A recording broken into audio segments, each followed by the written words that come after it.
So hello guys. So today we have the Prevail Epsilon Linear Switches.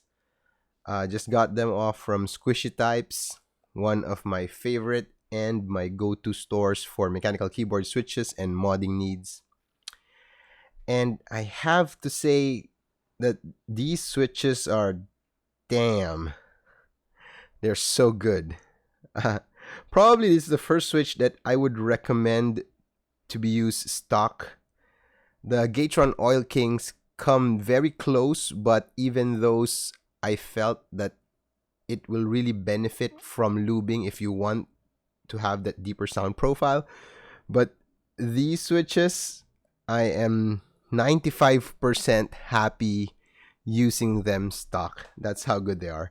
So I'll be releasing a full review and comparison of the Epsilons with my other favorite linear switches. But for now, let's just enjoy the sound test.